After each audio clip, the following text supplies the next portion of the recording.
This episode contains difficult subject matter and references to suicidal ideation and intimate partner violence. Please take care.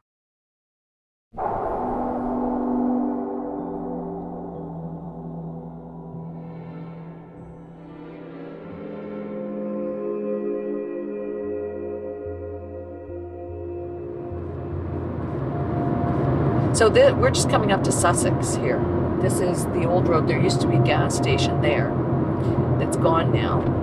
It's 57 kilometers to Sussex from the outskirts of St. John. So it's not that far. It's 45 minutes probably from St. John. In February of 1988, when I was 23 years old, my mother asked me to meet her in a small village in southern New Brunswick.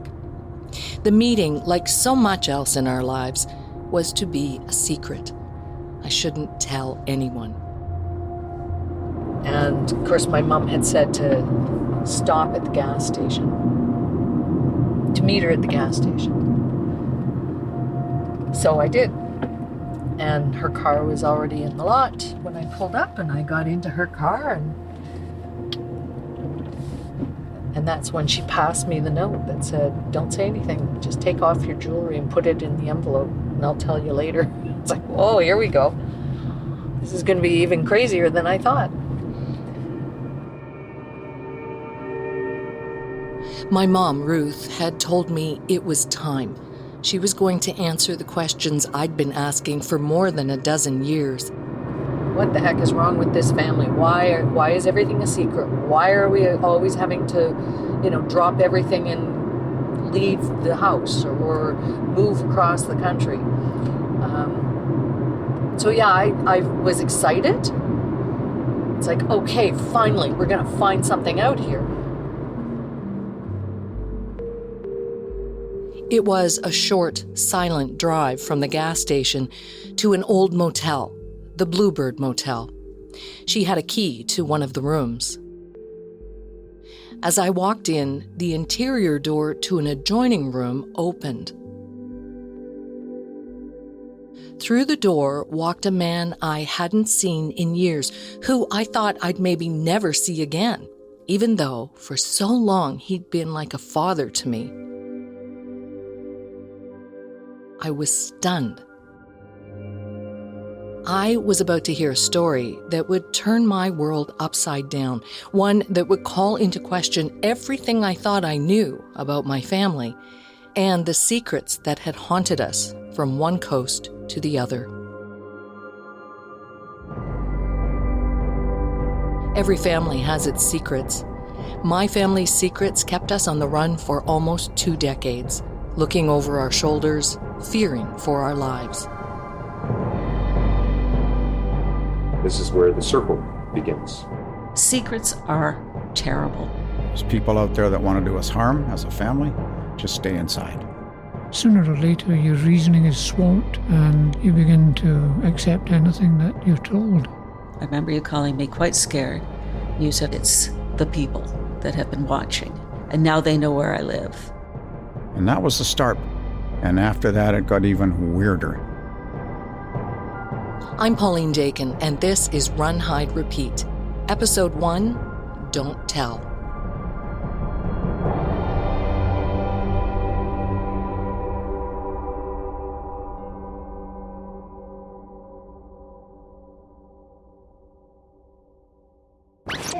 Mom, is that the true story? I don't know, Polly. It's like so many things that people imagine how things came to be. That's me and my mom on a sunny Saturday in 1974 in North Vancouver, waiting for my dad to visit. My parents were recently divorced, and a court order said Dad could only see me and my younger brother Ted every other weekend for an hour. Dad's visits had to be supervised by Mom in our house.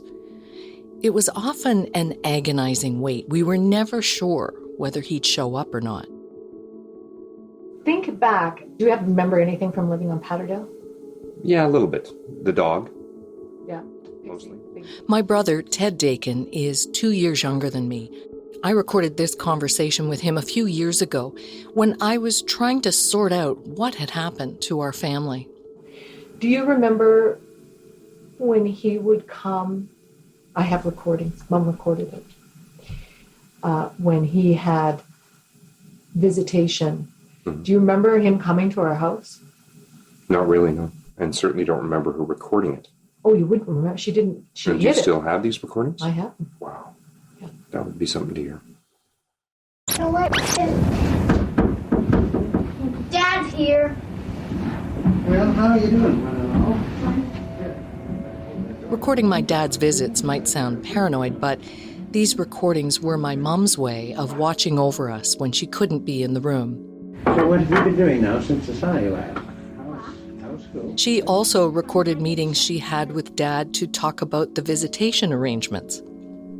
This is disturbing to her within. Before, when I was singing, it wasn't just a question of me wandering in there for half an hour making small talk. Dad was unreliable about keeping to the schedule of court-approved visitations. Things between him and Mom were tense. Look, Warren, we're not here to argue that. No, I know, but I'm just saying, you're trying to get When I listened to the audio from the conversations he had with my mother, I hear him saying, that he wants to be able to see us when he wants to see us, and he's tired of the restrictions that the courts had put upon him.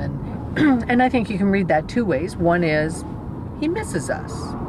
And the other is, it's my right. They're my kids, and you're not going to tell me different.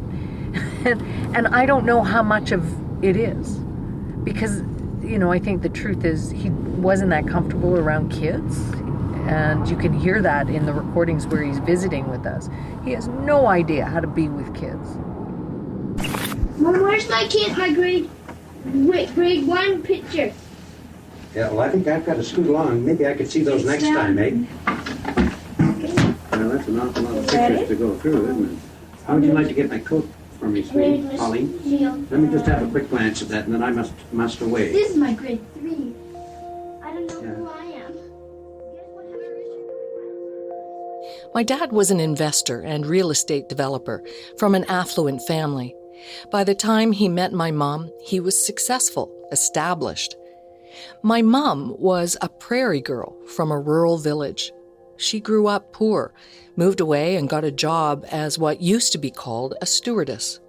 That's how she met my dad, flying the route from Vancouver to Toronto that he often took. Dad was 16 years older than Mom. He'd been to war. He was married and divorced once before and had 2 kids from that first marriage. After my parents married, there were new cars, a cottage, vacations in Hawaii, memberships to exclusive clubs, nights out at expensive restaurants. I sometimes think about how my mom must have been overwhelmed by Dad's world.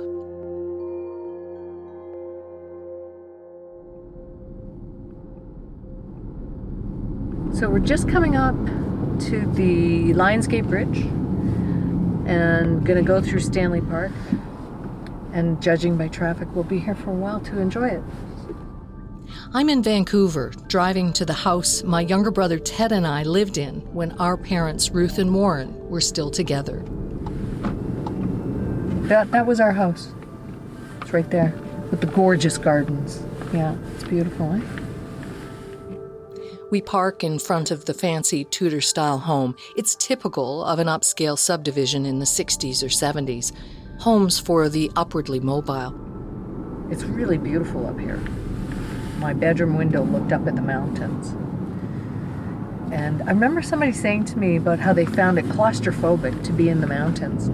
And I always felt like they were protective, that they felt cozy to me.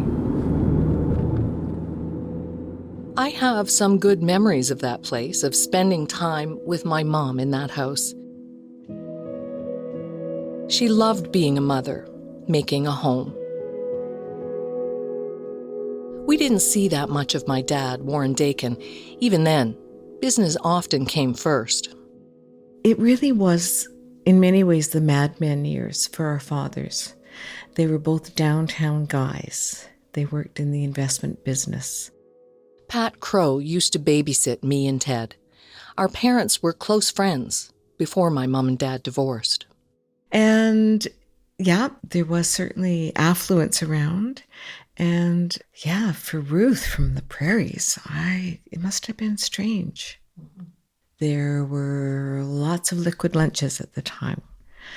There were a lot of just the guys, the men hanging out up at the Capilano Golf Club. They would all go up there and drink, and I guess they played golf, I'm not sure. But they would certainly make a lot of pronouncements about life in the world and the way things should be. They were very much belonged to a group of men who felt themselves to be captains of industry and just right about everything. They had the world by the tail. They really did. Well, my parents knew that Warren was an alcoholic. I remember over the years, every now and again, my dad might say, "Oh, Warren's off the wagon again," because I know he struggled to be sober at different times. So it was certainly part of my consciousness to know that Warren struggled with alcohol and addiction. So yes, they were very aware that he had a problem. I remember many mornings when Mom rushed us to the basement of that house to play quietly. Even as a child, I knew she was afraid of Dad's temper, especially when he was hungover. I do not believe that my parents knew about what was going on inside that house. I don't believe that they knew that Warren was physically abusing Ruth. Right. My mom has never mentioned that as part of the context of the story. Ruth did not confide in her, which is not surprising given the times. These things were not talked about. I never saw my dad hit my mom. It's something I learned about years later. Looking back through family photos, though, I can see how thin Mom became during this time. Her eyes look large and often sad. Decades later, she told me how she'd become clinically depressed, had even contemplated suicide. She said she couldn't go through with it, couldn't leave me and Ted behind, unprotected. She looked for help from Al-Anon, a support group for families of alcoholics. It was someone there who suggested she see a local United Church minister who did one-on-one counseling with alcoholics and their families. And that's how she met a man named Stan Sears. For he is the Lord our God, and we are the people of his pasture. He was despised and rejected by men, a man of sorrow. Back then, as a young girl, I could never have imagined the way Stan would become so deeply entwined with the fear and chaos that would come to haunt my family. Nor could I have imagined the story he and my mother would tell me 17 years later at the Bluebird Motel. And it leaves a question with each one of us.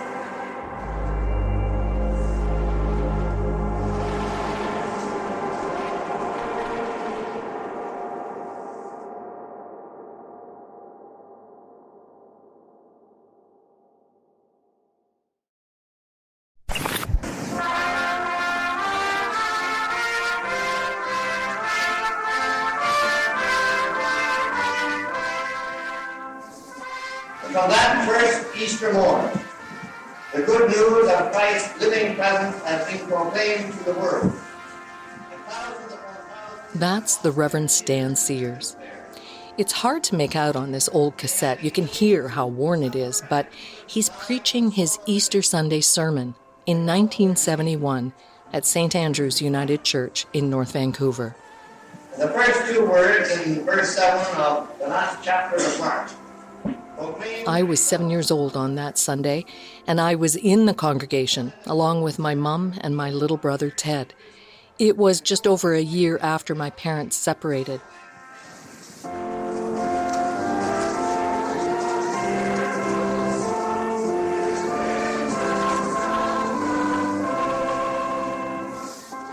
It was Mum who recorded this service, and others too. She'd replay these cassette tapes when she needed to be reminded of Stan's message, that love, hope, and a new life were all possible.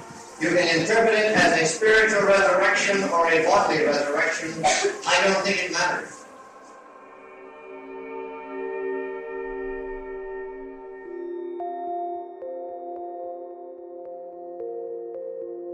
Mum went to see Stan Sears for the first time in 1970. I have some of Stan's notes from their counseling sessions. He describes my mum as traumatized, reminding him of a frightened deer, alert to his every movement, as if he too might hit her. It was after 6 months of counseling that my mum started to feel stronger. She later told me it was Stan's gentleness and support that had sustained her through such a dark time.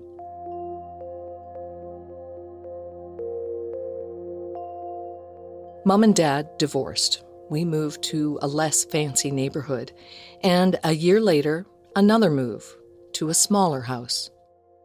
And so then she bought this little house on 24th Street off Lonsdale. And we all loved that house. And she would talk about how there was a high school across the street and you'll be able to go to high school right across the street, and there were tennis courts down, and what a great home this was going to be. And it was the place that, you know, was presented as this is going to be a great family home long term. But then she met Stan, and that was the end of that. After the divorce, Mum got some financial support from Dad, but she still needed to work to support us.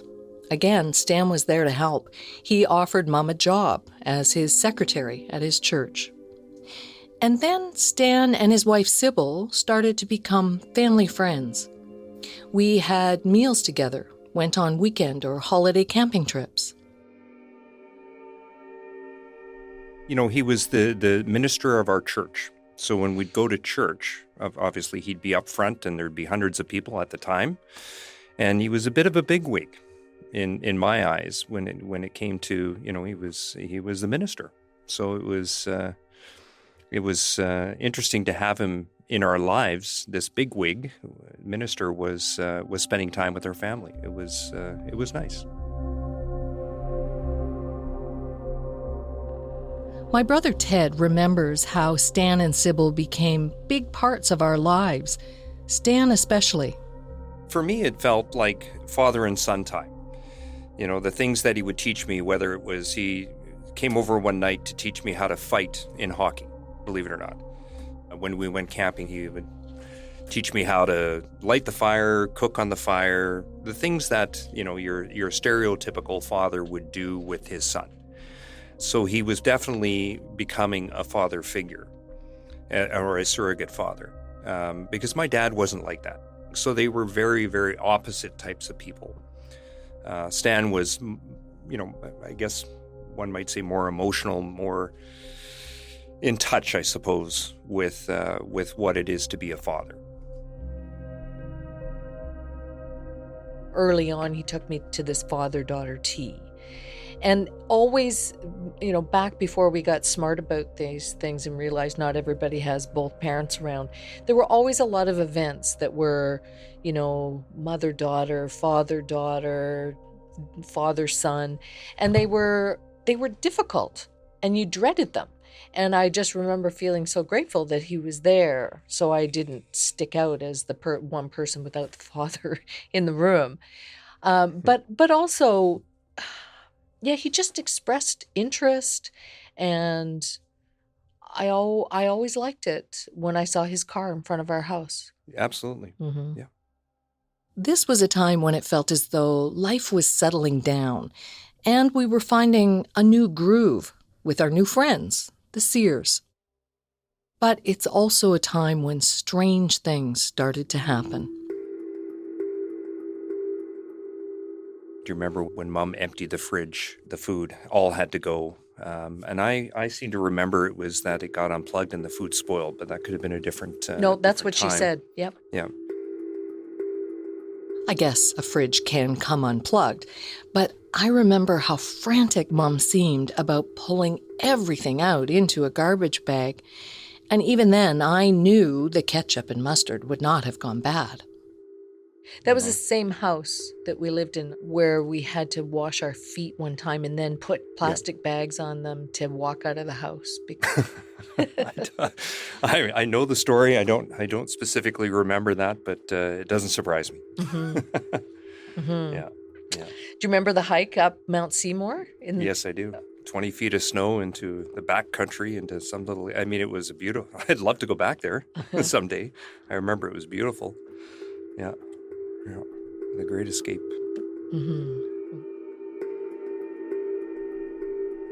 We laugh about this now, but at the time, it didn't feel funny. It was bizarre, disorienting. And we could see Mom's agitation, feel her unexplained fear. And whenever strange things like an out-of-the-blue nighttime hike in deep mountain snow would happen, Ted and I were told not to talk to anyone about it. I was young, but still, I knew something about all of this behavior, this secrecy, was weird. Still, despite that, I was happy. I liked school, had friends, and mostly I felt stable, secure.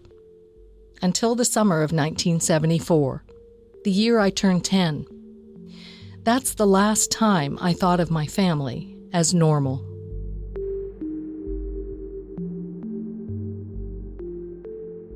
That summer, my mom, my brother Ted, and I went on a camping trip with Stan and Sybil Sears. We started in Vancouver and spent 5 weeks exploring Western Canada and the prairies. As my producer Michael and I drove through the parts of Vancouver I used to call home, we talked about that summer camping trip. Like, were you an outdoorsy family when you... Well, yeah, I guess we really were, because we camped. Yeah. We went camping with Stan and Sybil. And honestly, I can thank Stan for that. I don't know if my mother would have done that if it was just her. Stan took us horseback riding, and I did a lot of swimming with Sybil. We visited the little village in Saskatchewan where Mum grew up. Finally, we landed 2,300 kilometers away in Winnipeg, Manitoba. We'd been visiting there for a week or so, staying at a friend's house, when one night I couldn't sleep. I went downstairs and found my mom still awake in the kitchen. She made us some cocoa, and then she told me. We weren't going back to BC, ever. I could tell Mom knew how awful this was going to be for Ted and I, and she was right. I was devastated. I was only 10, and I suddenly found myself separated from, well, everything. My friends, my father, my school, our home. It felt as though my entire world had just been taken away. Worse still, I couldn't tell anyone. No phone calls to friends, no goodbye letters that might give away our new address, and we most certainly could not let our father know. I demanded to know why. All my mother would say was something I'd hear over and over again in the years to come. I'll explain someday when you're older.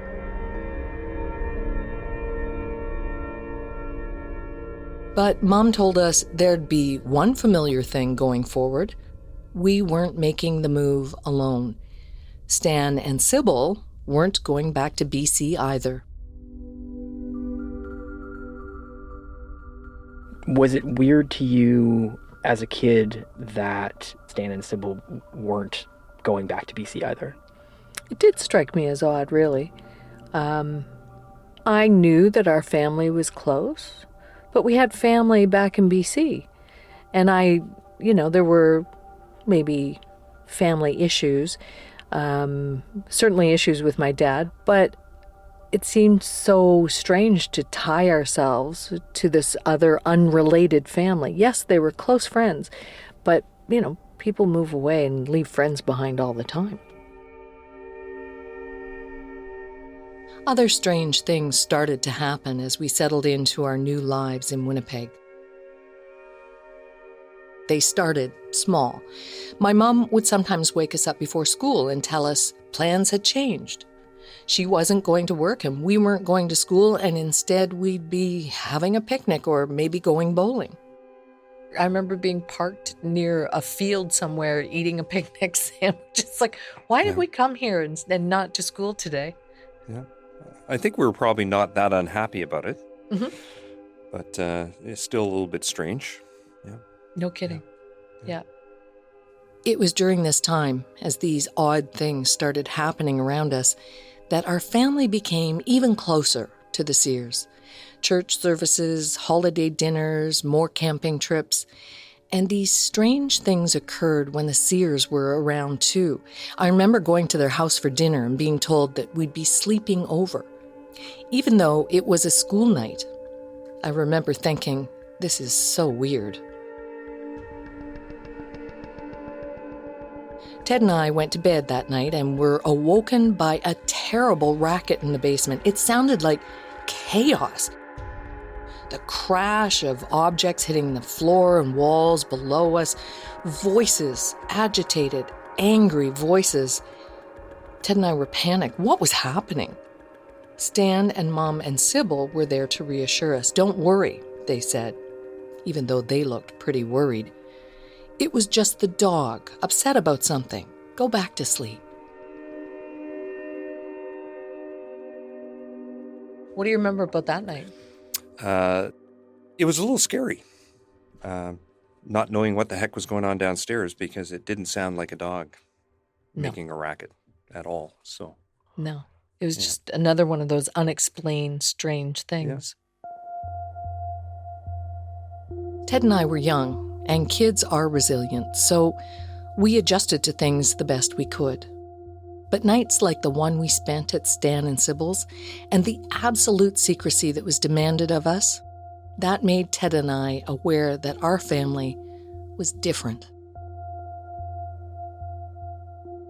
We learned to shrug and move on, for a while at least. But it was that year when I started grade 6 that I started to have a terrible time going to school. And I would just stop going. I just stopped going to school. What did that feel like? What was the feeling that you had when you just stopped being able to go to school? I remember feeling overwhelmingly sad, and I just couldn't stop myself from crying all the time about silly things. Just anything would make me cry. Looking back, I think that somewhere between BC and Winnipeg, I'd become unrooted. I felt sad, unanchored. And after a few years of trying my best to ignore it, it had all caught up with me. I started refusing to go to school.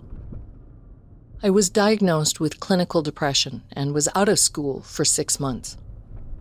And, the school phobia was really, looking back, I think, not so much about what might go on at school as just not wanting to let Mom out of my sight. I needed to see her, be close to her, because I think probably having lost everybody else with that move and feeling so isolated from everybody else because we didn't get to say goodbye or tell them where we were going, that I felt I needed to know where she was, because what if she disappeared too? Instead of going to school, I went to the Winnipeg Child Development Clinic every day. I saw a psychologist. And then as I began to feel better in the spring, the psychologist helped me sort of slowly go back to school, for a few hours a day to start with. And so by the end of June, I was there full time for the last couple of weeks. And then you, it didn't really last, that feeling of sort of stability that you came out with, right? Yeah. I think we found out that the Sears were moving in July. I think they went in the summer. And it was sometime after that Mom said, so we're going to go to St. John as well. We're going to move there too.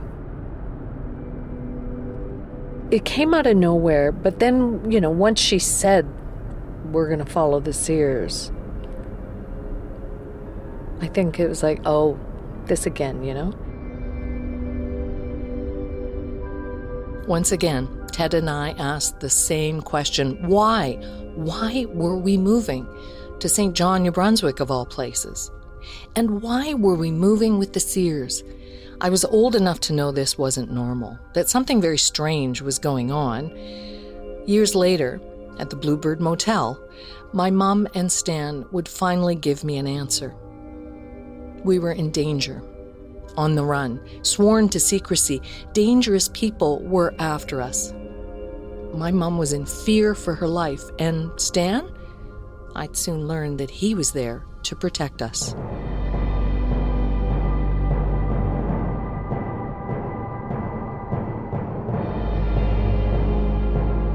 Next time on Run, Hide, Repeat. I remember you were shaking and you were having trouble to breathe. Your breath was very shallow, face was very red, and of course tears and just crying and upset. We now know why you were so anxious. Yeah. They were trying to get Stan, and they were trying to get to Stan through Mom, and they were trying to get to Mom through us. He was the target, and she became the target because of him, and then we became the targets because of her. So suddenly you understand why it should be a secret where you're going and who you're doing it with. You understand why she would be so upset if I wanted to visit my dad, or frightened if I was sneaking out of the house at night. This was the answer to the secrecy.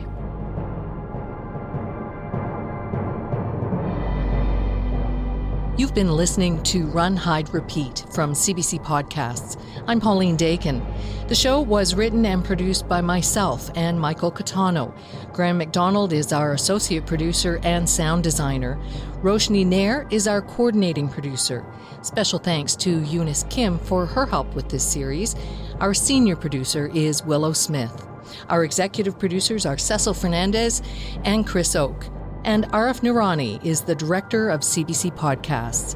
You can check out home videos and photos from my childhood on Instagram @CBC Podcasts. Give us a follow while you're there.